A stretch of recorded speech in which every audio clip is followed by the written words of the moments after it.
ನಮಸ್ಕಾರ ಸ್ನೇಹಿತರೆ, ಹೇಗಿದ್ದೀರಾ? ಗ್ಲೋಬಲ್ ಎನ್ಎಕ್ಸ್ ನ್ಯೂಸ್ಗೆ ಸ್ವಾಗತ. ನಾನು ನಿಂಗಪ್ಪ ಮಾತಾಡೋದು. ನೋಡಿ ಫ್ರೆಂಡ್ಸ್, ಕೊಯ್ದಿಲ್ಲ ಗಿಚ್ಚಲ ಕೊಡ್ದಿಲ್ಲ, ಸುದ್ದಿನಾಗಿ ನಿಮಗೆ ನೇರವಾಗಿ ತಲುಪಿಸ್ತೇನೆ. ಬನ್ನಿ ವಿಡಿಯೋದಲ್ಲಿ ಮುಂದುವರೋಣ. ಏನಂದ್ರೆ, ಒಂದು ಕಡೆ ಇಸ್ರೇಲ್, ಇನ್ನೊಂದು ಕಡೆ ಅಮೆರಿಕಾ ಈ ಇರಾನ್ ಅನ್ನು ಕುಟ್ಟಿ ಪುಡಿ ಮಾಡ್ತಾ ಇವೆ. ಇದರ ಬೆನ್ನಲ್ಲೇ ಅಮೆರಿಕ ಈಗ ಇಡೀ ಜಗತ್ತನ್ನೇ ಬೆಚ್ಚಿ ಬೀಳಿಸುವಂತಹ ಒಂದು ಸಾಹಸಕ್ಕೆ ಕೈ ಹಾಕಿದೆ. ಕ್ಯಾಲಿಫೋರ್ನಿಯಾ ತೀರದಲ್ಲಿ ಅಮೆರಿಕ ತನ್ನ ಅತ್ಯಂತ ವಿನಾಶಕಾರಿ ಮಿನಿಟ್ಸ್ ಮ್ಯಾನ್ 3 ಎಂಬ ಕ್ಷಿಪಣಿಯನ್ನು ಪರೀಕ್ಷಿಸಿದೆ.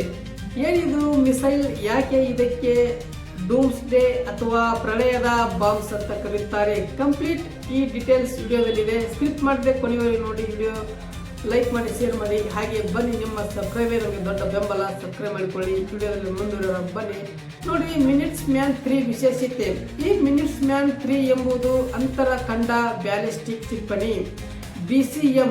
ಅಮೆರಿಕದ ಮೂಲೆಯಲ್ಲಿ ಕುಳಿತು ಪ್ರಪಂಚದ ಯಾವುದೇ ದೇಶದ ಮೇಲೆ ಇದು ದಾಳಿ ಮಾಡಬಲ್ಲ ಕೇವಲ ಒಂದು ಕ್ಷಿಪಣಿಯಲ್ಲ. ಇದು ಏಕಕಾಲಕ್ಕೆ 3 ಅಣುಬಾಂಬನ್ನು, ನ್ಯೂಕ್ಲಿಯರ್ ಬಾಂಬನ್ನು ಹೊತ್ತೊಯ್ಯಬಲ್ಲದು.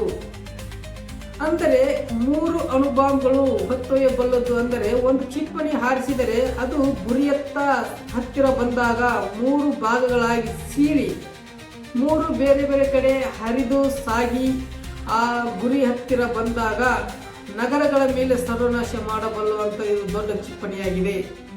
ಇದು ಸಾಮರ್ಥ್ಯ ಭಾಗವಾಗಿ ಸೀಳಿ 3 ಭಾಗಗಳನ್ನು ನಗರಗಳು ಸರ್ವನಾಶ ಮಾಡಬಲ್ಲವಂಥದ್ದು ಸಾಮರ್ಥ್ಯವನ್ನು ಹೊಂದಿದೆ. ನೋಡಿ, ಇದು 40 ಲಕ್ಷ ಜನರ ಸಾವು ಭೀಕರ ಲೆಕ್ಕಾಚಾರ.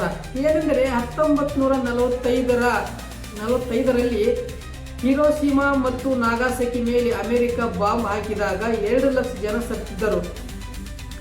ಆದರೆ ಈಗಿನ ಡೂಮ್ಸ್ಡೇ ಬಾಂಬ್ ಇಂದಿನ ಬಾಂಬ್ಗಿಂತ 20 ಪಟ್ಟು ಹೆಚ್ಚಿನ ಶಕ್ತಿಶಾಲಿ ಇದೆ. ಆದರೆ ಒಂದೇ ಒಂದು ದಾಳಿಗೆ ಬರೋಬ್ಬರಿ 40 ಲಕ್ಷ ಜನ ಕೊಲ್ಲುವ ಸಾಮರ್ಥ್ಯ ಈ ಕ್ಷಿಪಣಿ ಹೊಂದಿದೆ. ಅಷ್ಟೇ ಅಲ್ಲದೆ ಇದರ ರೇಡಿಯೇಷನ್ ಪರಿಣಾಮದಿಂದಾಗಿ ಮುಂದಿನ ಹಲವು 100 ವರ್ಷಗಳ ಕಾಲ, ತಲೆಮಾರುಗಳ ಕಾಲ ಅಂಗವಿಕಲ ಮಕ್ಕಳು ಹುಟ್ಟುವ ಸಾಧ್ಯತೆ ಇದೆ ಎಂಬ ವರದಿ ಕೂಡ ಬಂದಿದೆ. ಇದು ಅಂತಹ ಭಯಂಕರ ವಿಷಕಾರಿ ಕ್ಷಿಪಣಿಯನ್ನು ಅಮೆರಿಕದವರು ಲಾಂಚ್ ಮಾಡಿದ್ದಾರೆ. ಅದನ್ನು ಪರೀಕ್ಷಿಸಿದ್ದಾರೆ ಕ್ಯಾಲಿಫೋರ್ನಿಯಾದ ತೀರದಲ್ಲಿ.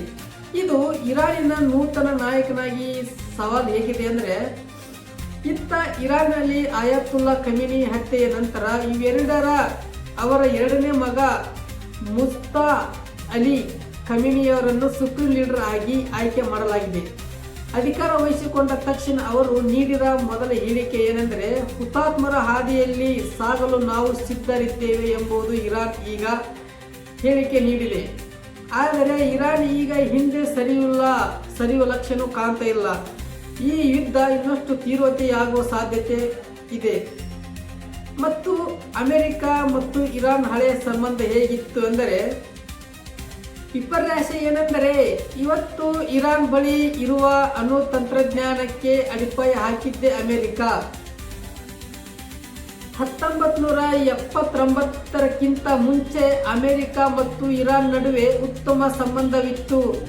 ಇರಾನ್ ವಿದ್ಯುತ್ ಉತ್ಪಾದನಾ ಮಾಡಲಿ ಎಂಬ ಉದ್ದೇಶದಿಂದ ಅಮೆರಿಕವೇ ಅಂದು ಯುರೇನಿಯಂ ನೀಡಿತ್ತು. ಆದರೆ ಅಂದು ಯುರೇನಿಯಂ ವಿಚಾರವಾಗಿ ಅಮೆರಿಕ ಇರಾನ್ ಮೇಲೆ ದಾಳಿ ನಡೆಸುತ್ತಿದೆ. ತಾನೇ ವಿದ್ಯುತ್ ಅನುಸ್ಥಾವರ ಪ್ರೊಡಕ್ಷನ್ಗಾಗಿ ಅಂದು ಯುರೇನಿಯಂ ನೀಡಿದ್ದ ಅಮೆರಿಕ ಇಂದು ಇರಾನ್ ಮೇಲೆ ಅಮೆರಿಕ ವಾರ್ ಮಾಡುತ್ತಿದೆ.